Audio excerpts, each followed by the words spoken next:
someone mind timing me? She said 7 to 9 Oh, minutes yeah, speech. right. Who's doing it? So- I'll time you. I'll do it off of the camera. Okay.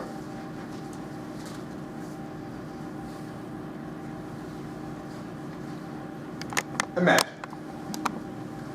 you're a young, chubby boy growing up in southern Georgia.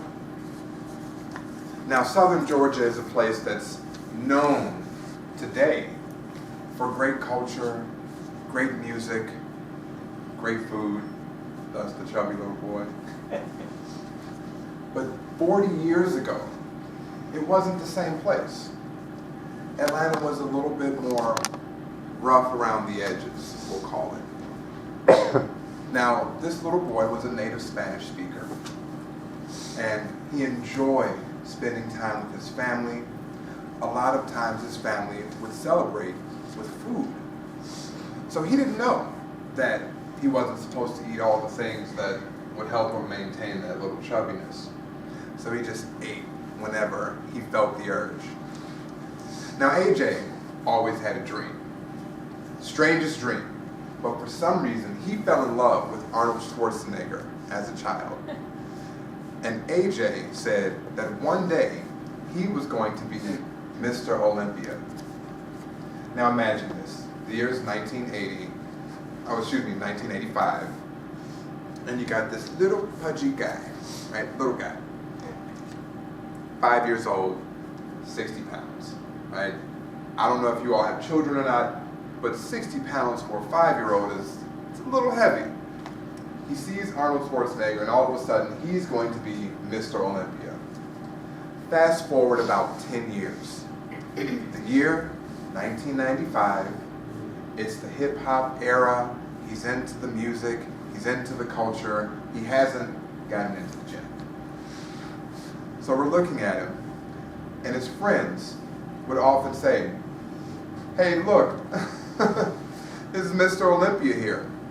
Because he continued to carry this goal with him from childhood to teenhood. He's 15 years old, he's not playing any sports, and he's still fat, right? We can't be nice at this point. You're chubby when you're a child. Once you get into your teenage years and you can actually start to change your behavior, you're just a fat teen. So that's what he was. He's a fat teen, he hung out in Atlanta, he listened to rap music, and he wants to be Mr. Olympia. So what was the change that occurred? Fast forward 5 more years. Now it's the year 2000.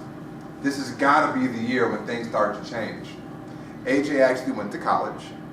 AJ actually studied molecular chemistry.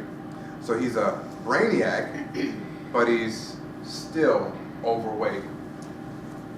He had 3 really good friends. His friends were Larry, Jeffrey, and Thomas. Now Larry, Jeffrey, and Thomas grew up with him. They made a pact when they were younger to be best friends for life. And they've entirely been there for him. They went to the same school, they ate the same food, so consequently, they were a little heavy too. Now the oddest thing is that goal of being Mr. Olympia was never given up. However, Larry, Jeffrey, and Thomas, when they would hear him talk about being Mr. Olympia, they'd look at him and talk about his weight. Now I don't think that you guys have this problem here in Chicago because we're all supportive of one another, right? Yeah. Right? Yeah. But he had this issue with his friends not necessarily supporting him. And at 20 years old, he graduated early from college, smart as a whip, knew all about the body, the chemical components that would make up the great health that he needed, but yet and still, he was overweight. Fast forward 5 more years, he's 25. Now this is when it gets interesting. AJ meets Tiffany. Now Tiffany is this tall, blonde, like 6'2" type of tall. I don't know how exactly they began to, become fond of one another.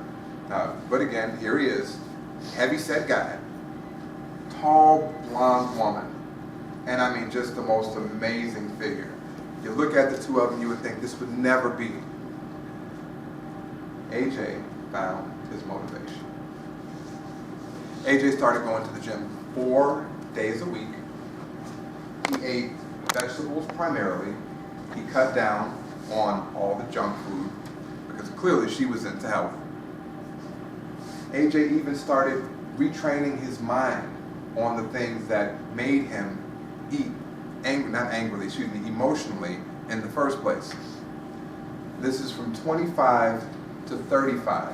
So just 5 years ago, believe it or not, because he lost the weight gradually, AJ actually began training to be a bodybuilder.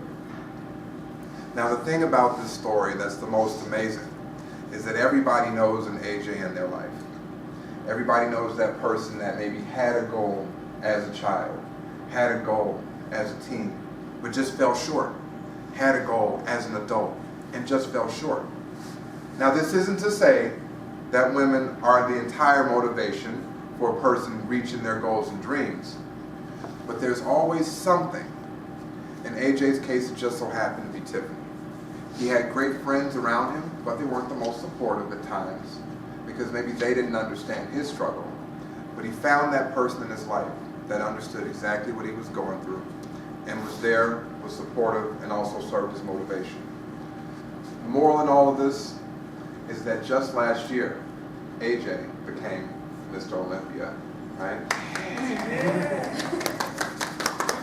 Now, talk about a happy ending. It doesn't always end like that.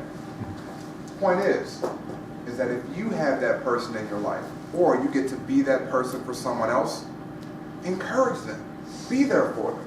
Because you never know if they're going to write about you in their memoir, right, through publicity, or if they hire you as a coach to actually continue to support them in that way, shape, or form.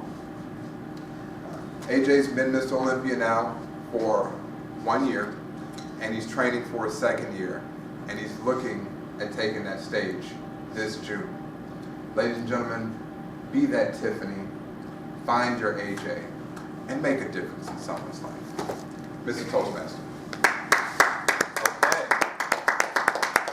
I just want to know, should I be